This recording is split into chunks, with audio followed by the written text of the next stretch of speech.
we will keep on advocating. O Brasil Mr. atravessa President, momento Brazil is de currently going transformações through a period decisivas. of decisive Com reformas and sweeping estruturais, changes. estamos superando uma crise With structural econômica reforms, we sem are precedentes. overcoming an Estamos unprecedented resgatando economic crisis. o equilíbrio fiscal We e, are com ele, currently restoring a credibilidade da fiscal balance and, economia. by extension, Voltamos a gerar economic emprego, credibility.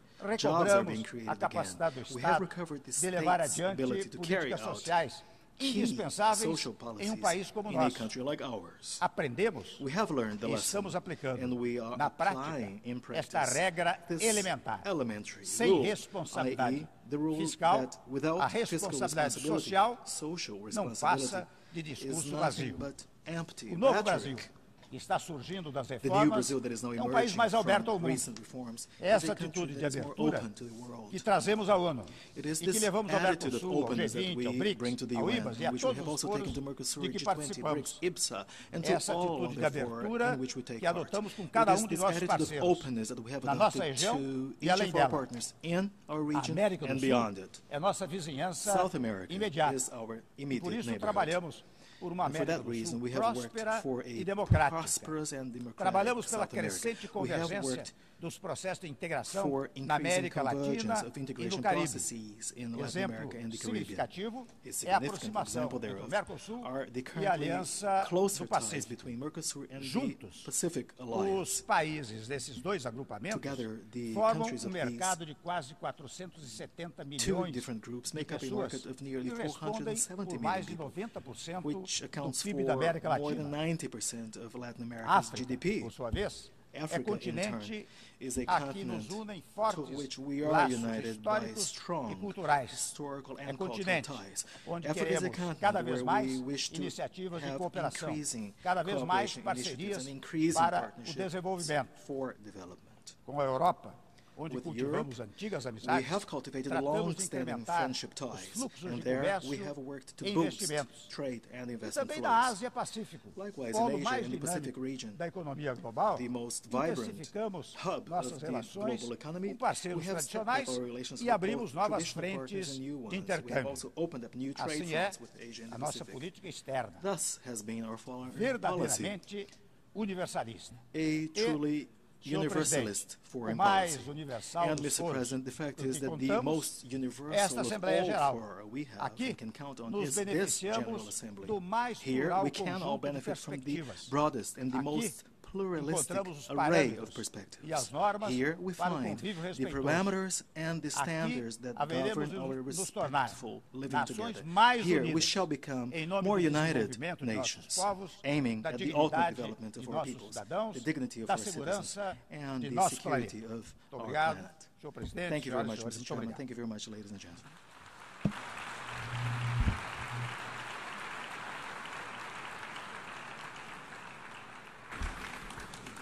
On behalf of the General Assembly, I wish to thank the President of the Federative Republic of Brazil for the statement just made. May I request representatives to remain seated while we greet the President.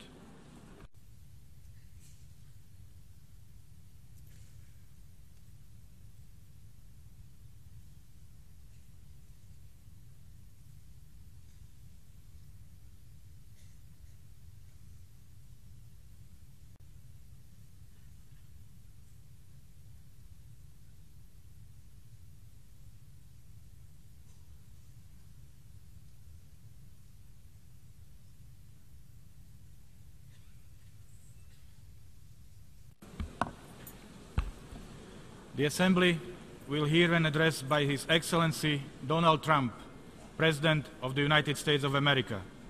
I request protocol to escort His Presidency, His Excellency.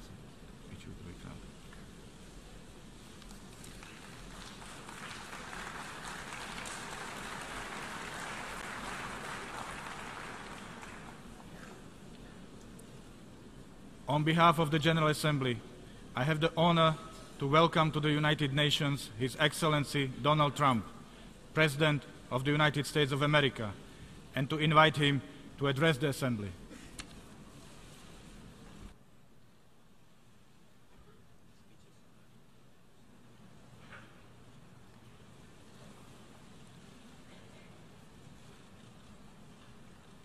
Mr. Secretary General, Mr. President, world leaders, and distinguished delegates, welcome to New York.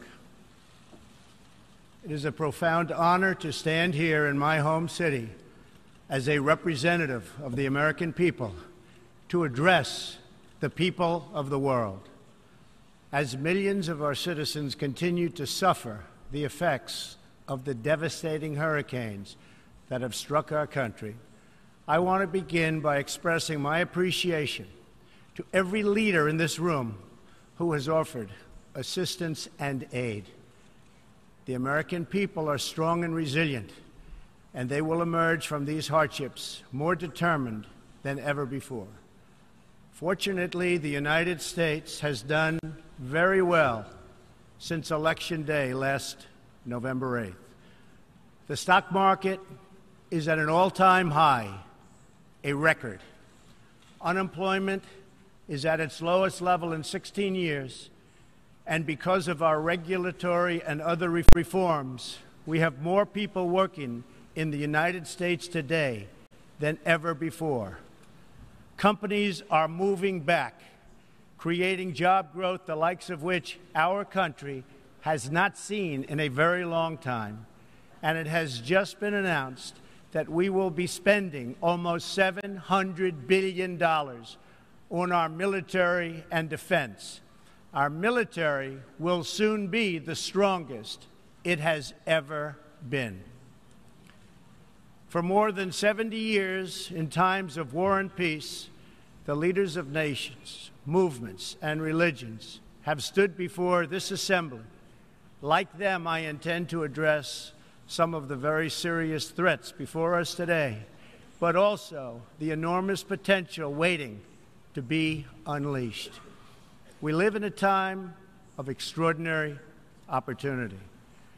Breakthroughs in science, technology, and medicine are curing illnesses and solving problems that prior generations thought impossible to solve. But each day also brings news of growing dangers that threaten everything we cherish and value. Terrorists and extremists have gathered strength and spread to every region of the planet. Rogue regimes represented in this body not only support terrorists, but threaten other nations and their own people with the most destructive weapons known to humanity.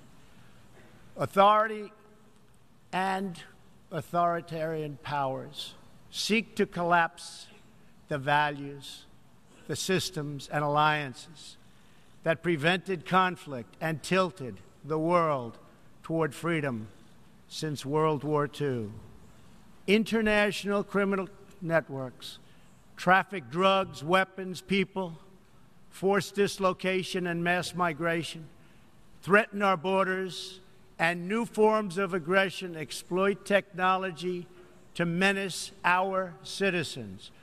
To put it simply, we meet at a time of both immense promise and great peril. It is entirely up to us whether we lift the world to new heights or let it fall into a valley of disrepair. We have it in our power, should we so choose, to lift millions from poverty, to help our citizens realize their dreams, and to ensure that new generations of children are raised free from violence, hatred, and fear. This institution was founded in the aftermath of 2 world wars to help shape this better future. It was based on the vision that diverse nations could cooperate to protect their sovereignty, preserve their security, and promote their prosperity. It was in the same period, exactly 70 years ago, that the United States developed the Marshall Plan to help restore Europe. Those 3 beautiful pillars, they're pillars of peace, sovereignty, security, and prosperity. The Marshall Plan was built on the noble idea that the whole world is safer when nations are strong, independent, and free. As President Truman said in his message to Congress at that time, our support of European recovery is in full accord with our support of the United Nations. The success of the United Nations depends upon the independent strength of its members. To overcome the perils of the present And to achieve the promise of the future, we must begin with the wisdom of the past. Our success depends on a coalition of strong and independent nations that embrace their sovereignty to promote security, prosperity, and peace for themselves and for the world. We do not expect diverse countries to share the same cultures, traditions, or even systems of government, but we do expect all nations to uphold these two core sovereign duties: to respect the interests of their own people and the rights of every other sovereign nation. This is the beautiful vision of this institution, and this is the foundation for cooperation and success. Strong sovereign nations let diverse countries with different values, different cultures, and different dreams not just coexist, but work side by side on the basis of mutual respect. Strong sovereign nations let their people take ownership of the future and control their own destiny. And strong sovereign nations allow individuals to flourish in the fullness of the life intended by God. In America, we do not seek to impose our way of life on anyone, but rather to let it shine as an example for everyone to watch. This week gives our country a special reason to take pride in that example. We are celebrating the 230th anniversary of our beloved Constitution, the oldest Constitution still in use in the world today. This timeless document has been the foundation of peace, prosperity, and freedom for the Americans and for countless millions around the globe whose own countries have found inspiration in its respect for human nature, human dignity, and the rule of law. The greatest in the United States Constitution is its first three beautiful words. They are, "We the people." Generations of Americans have sacrificed to maintain the promise of those words, the promise of our country and of our great history. In America, the people govern, the people rule, and the people are sovereign. I was elected not to take power, but to give power to the American people where it belongs. In foreign affairs, we are renewing this founding principle of sovereignty. Our government's first duty is to its people, to our citizens, to serve their needs, to ensure their safety, to preserve their rights, and to defend their values. As President of the United States, I will always put America first, just like you, as the leaders of your countries, will always and should always put your countries first.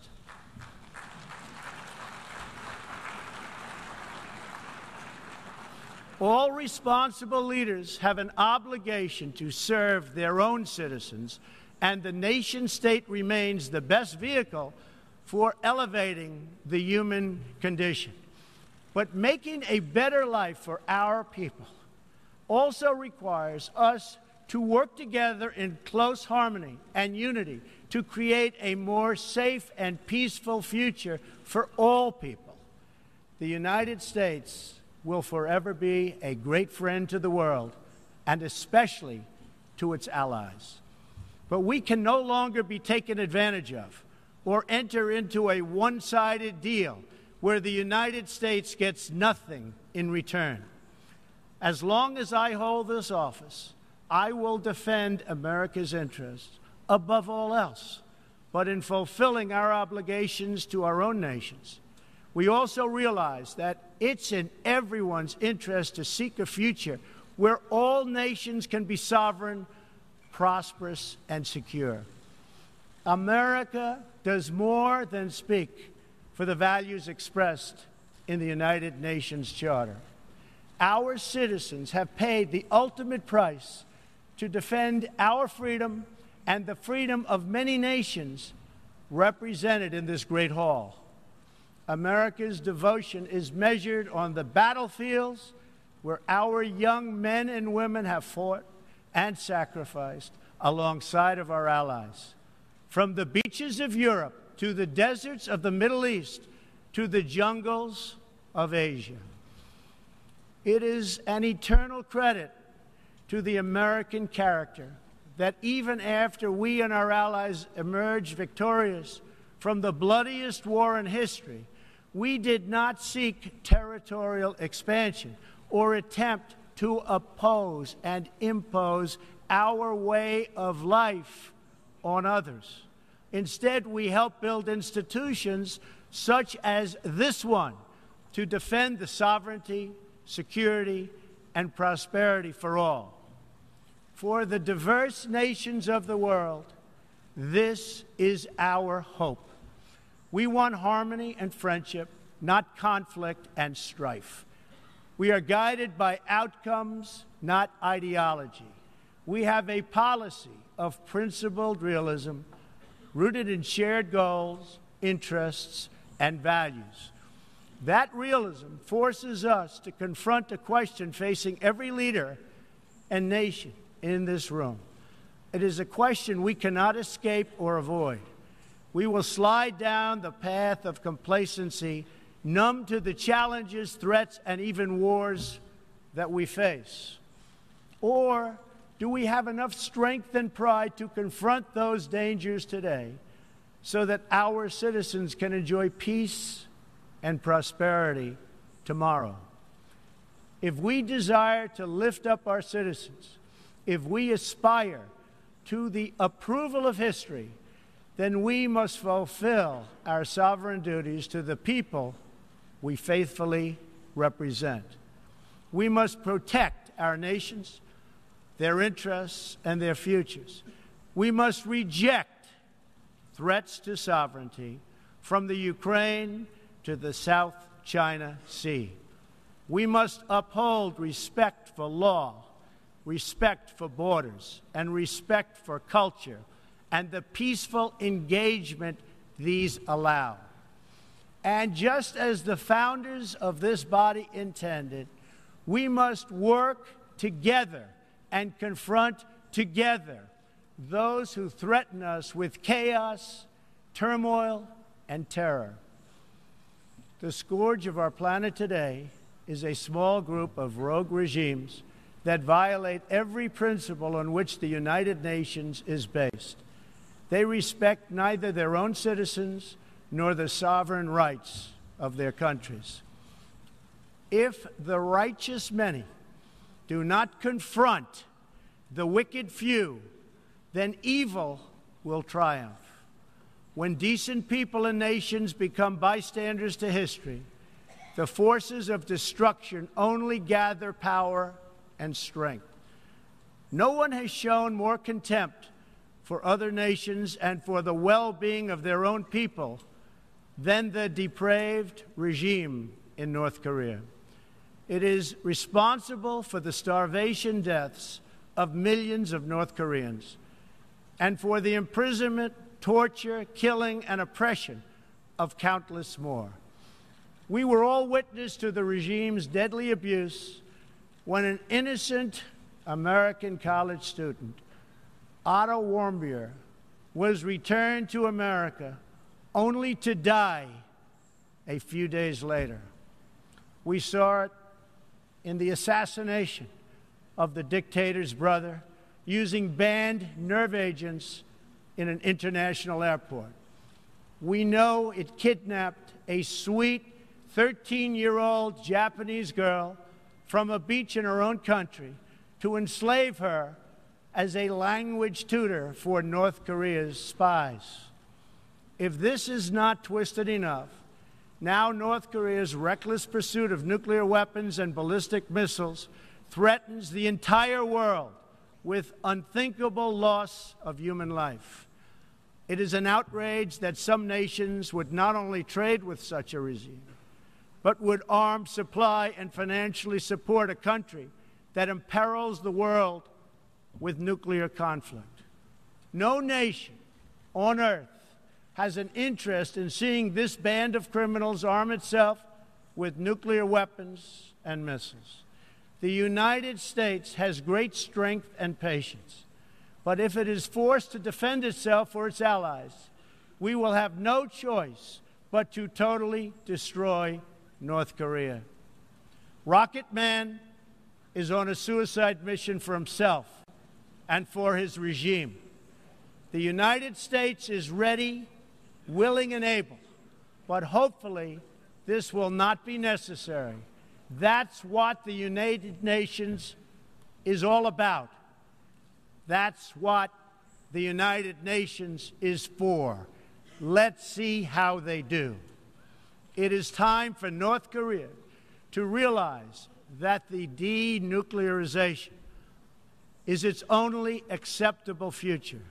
The United Nations Security Council recently held 2 unanimous 15-0 votes adopting hard-hitting resolutions against North Korea, and I want to thank China and Russia for joining the vote to impose sanctions along with all of the other members of the Security Council.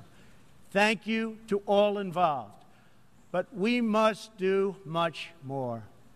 It is time for all nations to work together to isolate the Kim regime until it ceases its hostile behavior. We face this decision not only in North Korea. It is far past time for the nations of the world to confront another reckless regime, one that speaks openly of mass murder, vowing death to America, destruction to Israel, and ruin for many leaders and nations in this room. The Iranian government masks a corrupt dictatorship behind the false guise of a democracy. It has turned a wealthy country with a rich history and culture into an economically depleted rogue state whose chief exports are violence, bloodshed, and chaos. The longest-suffering victims of Iran's leaders are, in fact, its own people. Rather than use its resources to improve Iranian lives, its oil profits go to fund Hezbollah and other terrorists that kill innocent Muslims and attack their peaceful Arab and Israeli neighbors.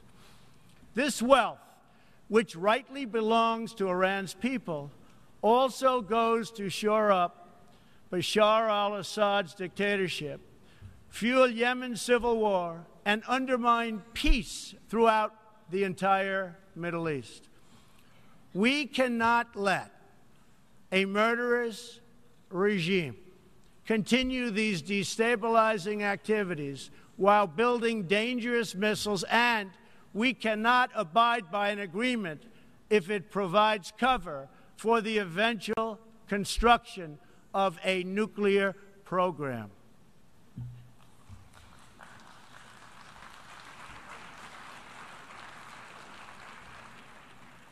The Iran deal was one of the worst and most one-sided transactions the United States has ever entered into.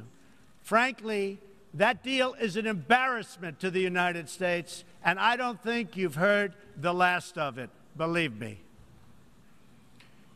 It is time for the entire world to join us in demanding that Iran's government end its pursuit of death and destruction.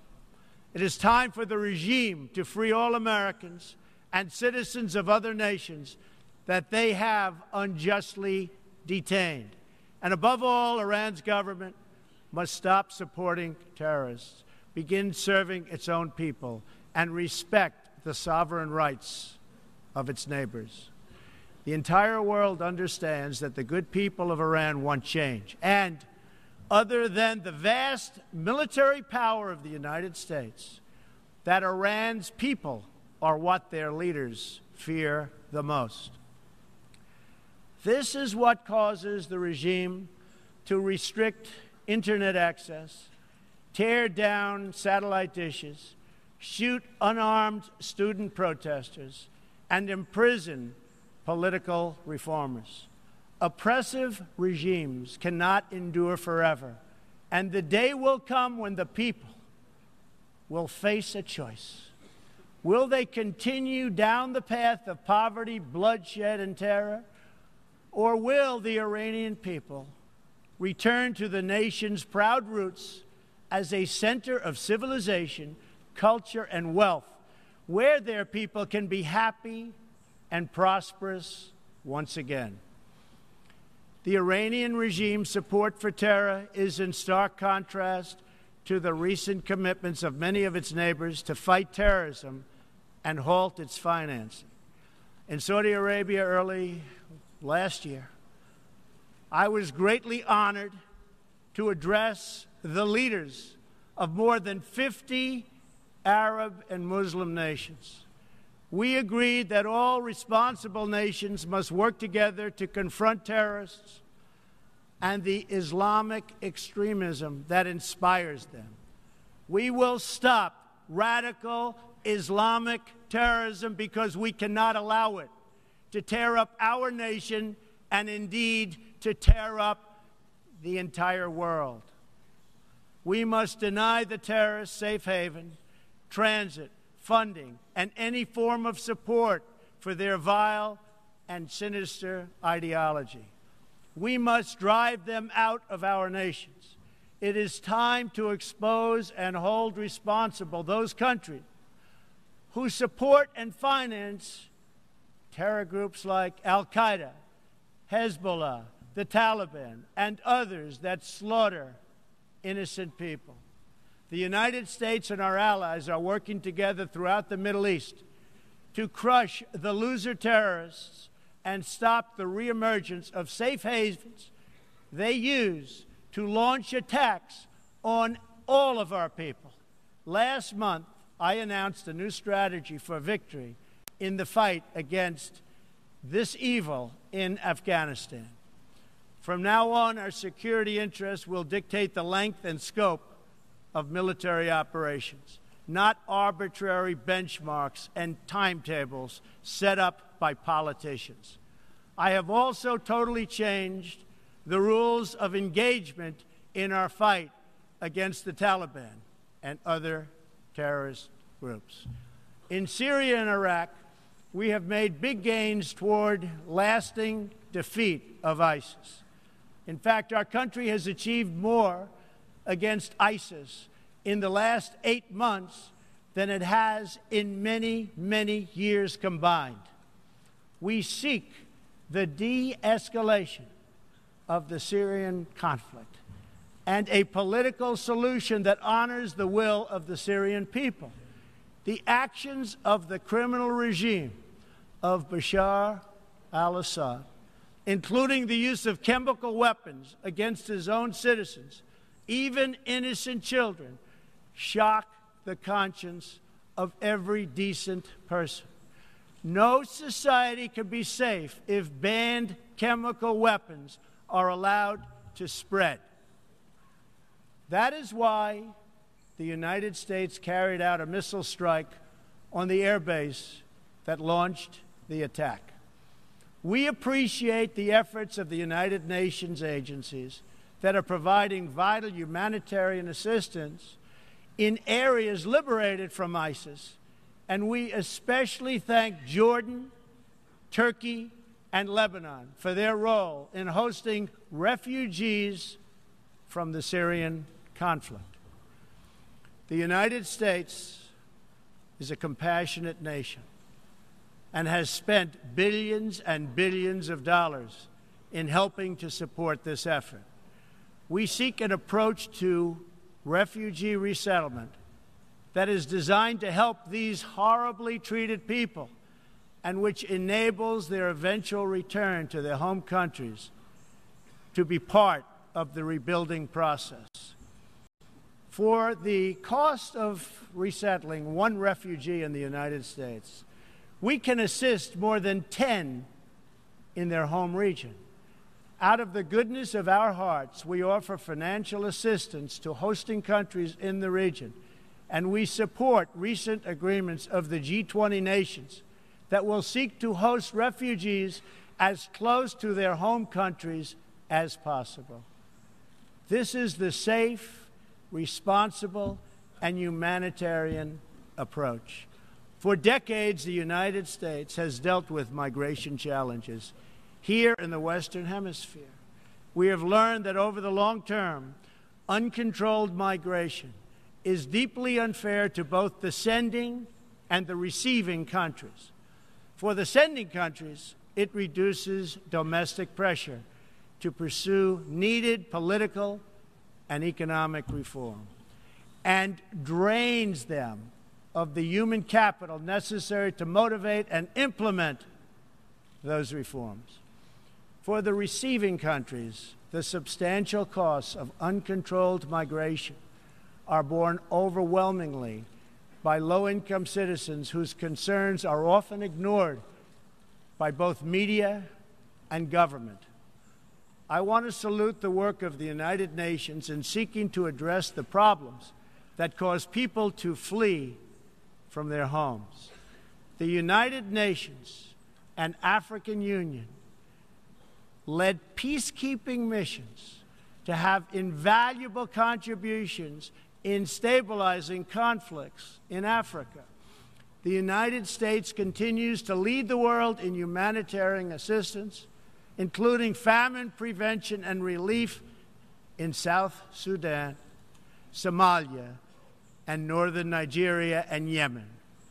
We have invested in better health and opportunity all over the world through programs like PEPFAR, which funds AIDS relief, the President's Malaria Initiative, the Global Health Security Agenda, the Global Fund to End Modern Slavery, and the Woman Entrepreneurs Finance Initiative, part of our commitment to empowering women all across the globe.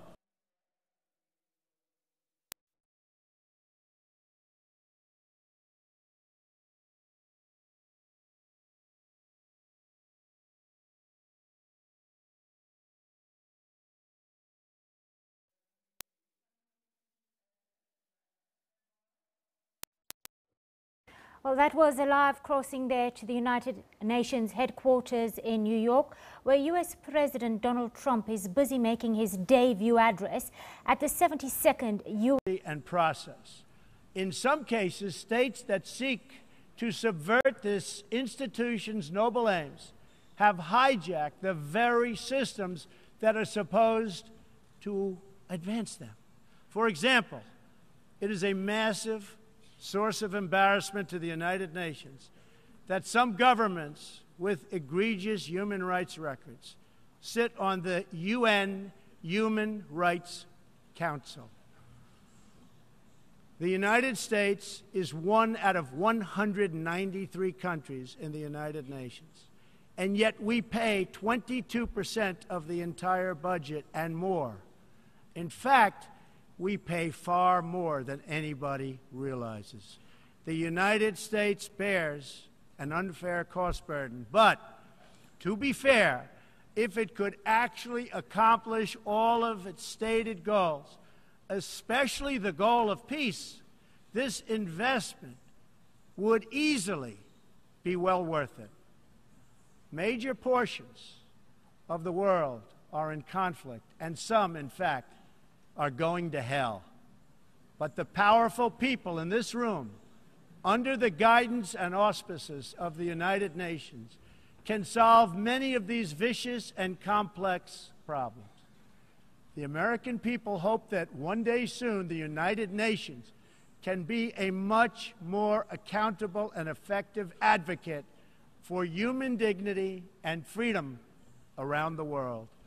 In the meantime, we believe that no nation should have to bear a disproportionate share of the burden, militarily or financially. Nations of the world must take a greater role in promoting secure and prosperous societies in their own regions. That is why in the Western Hemisphere, the United States has stood against the corrupt, destabilizing regime in Cuba and embrace the enduring dream of the Cuban people to live in freedom. My administration recently announced that we will not lift sanctions on the Cuban government until it makes fundamental reforms. We have also imposed tough, calibrated sanctions on the socialist Maduro regime in Venezuela, which has brought a once thriving nation to the brink of total collapse. The socialist dictatorship of Nicolas Maduro has inflicted terrible pain and suffering on the good people of that country. This corrupt regime destroyed a prosperous nation by imposing a failed ideology that has produced poverty and misery everywhere it has been tried. To make matters worse, Maduro has defied his own people, stealing power from their elected representatives to preserve his disastrous rule. The Venezuelan people are starving, and their country is collapsing. Their democratic institutions are being destroyed. This situation is completely unacceptable, and we cannot stand by and watch. As a responsible neighbor and friend, we and all others have a goal. That goal is to help them regain their freedom, recover their country, and restore their democracy. I would like to thank leaders in this room for condemning the regime and providing vital support to the Venezuelan people. The United States has taken important steps to hold the regime accountable. We are prepared to take further action if the government of Venezuela persists on its path to impose authoritarian rule on the Venezuelan people. We are fortunate to have incredibly strong and healthy trade relationships with many of the Latin American countries gathered here today. Our economic bond forms a critical foundation for advancing peace and prosperity for all of our people and all of our neighbors. I ask every country represented here today to be prepared to do more to address this very real crisis. We call for the full restoration of democracy and political freedoms in Venezuela.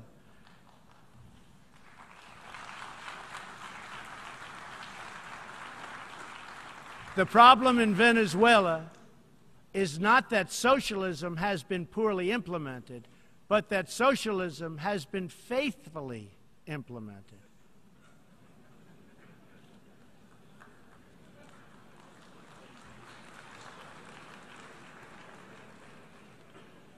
From the Soviet Union to Cuba to Venezuela, wherever true socialism or communism has been adopted, it has delivered anguish and devastation and failure. Those who preach the tenets of these discredited ideologies only contribute to the continued suffering of the people who live under these cruel systems. America stands with every person living under a brutal regime. Our respect for sovereignty is also a call for action. All people deserve a government that cares for their safety, their interests, and their well-being, including their prosperity. In America, we seek stronger ties of business and trade with all nations of goodwill.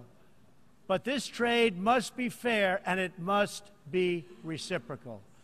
For too long, the American people were told that mammoth multinational trade deals, unaccountable international tribunals, and powerful global bureaucracies were the best way to promote their success. But as those promises flowed, millions of jobs vanished and thousands of factories disappeared.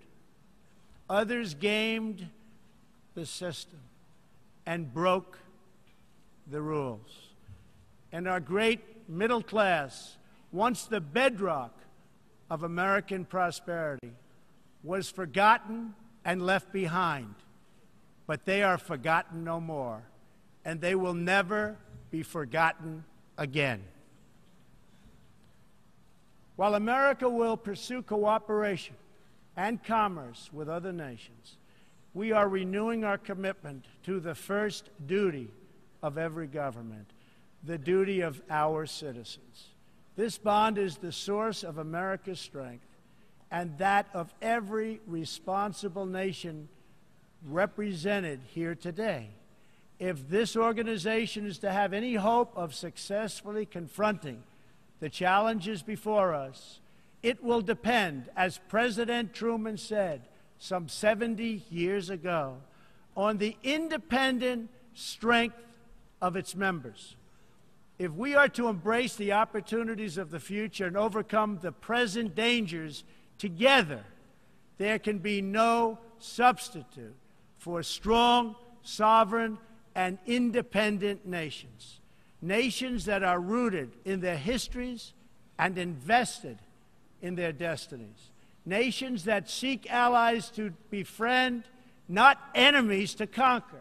And most important of all, nations that are home to patriots, to men and women who are willing to sacrifice for their countries, their fellow citizens, and for all that is best in the human spirit.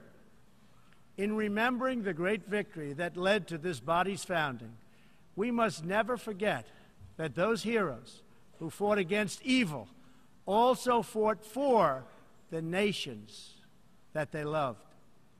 Patriotism led the Poles to die to save Poland, the French to fight for a free France, and the Brits to stand strong for Britain. Today, if we do not invest ourselves, our hearts, and our minds in our nations, if we will not build strong families, safe communities, and healthy societies for ourselves, no one can do it for us. We cannot wait for someone else, for faraway countries or far-off bureaucracies. We can't do it. We must solve our problems to build our prosperity, to secure our future, or we will build vulnerable to decay, domination, and defeat. The true question for the United Nations today, for people all over the world who hope for better lives for themselves and their children, is a basic one. Are we still patriots? Do we love our nations enough to protect their sovereignty and to take ownership of their futures? Do we revere them enough to defend their interests, preserve their cultures, and ensure a peaceful world for their citizens? One of the greatest American patriots, John Adams, wrote that the American Revolution was effected before the war commenced. The revolution was in the minds and hearts of the people. That was the moment when America awoke, when we looked around and understood that we were a nation. We realized who we were, what we valued, and what we would give our lives to defend. From its very first moments, the American story is the story of what is possible when people take ownership of their future. The United States of America has been among the greatest forces for good in the history of the world and the greatest defenders of sovereignty, security, and prosperity for all. Now we are calling for a great reawakening of nations, for the revival of their spirits, their pride, their people, and their patriotism. History is asking us whether we are up to the task. Our answer will be a renewal of will, a rediscovery of resolve, and a rebirth of devotion we need to defeat the enemies of humanity and unlock the potential of life itself. Our hope is a word and world of proud, independent nations that embrace their duties, seek friendship, respect others, and make common cause in the greatest shared interest of all, a future of dignity and peace for the people of this wonderful earth. This is the true vision of the United Nations, the ancient wish of every people, and the deepest yearning that lives inside every sacred soul. So let this be our mission, and let this be our message to the world. We will fight together, sacrifice together, and stand together for peace, for freedom, for justice, for family, for humanity, and for the Almighty God who made us all. Thank you. God bless you. God bless the nations of the world, and God bless the United States of America. Thank you very much.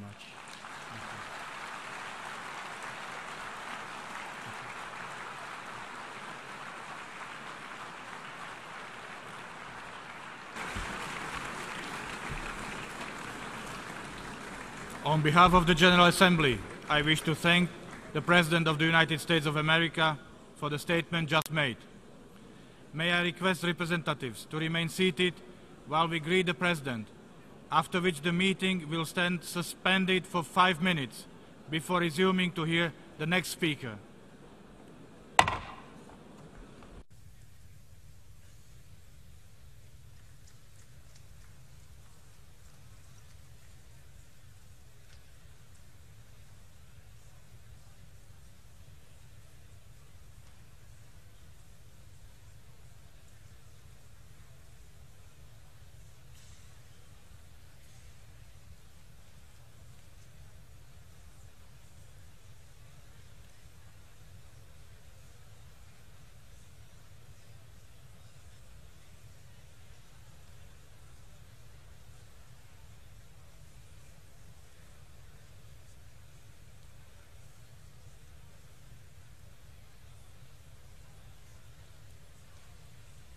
Foreign policy as couched in his America First agenda.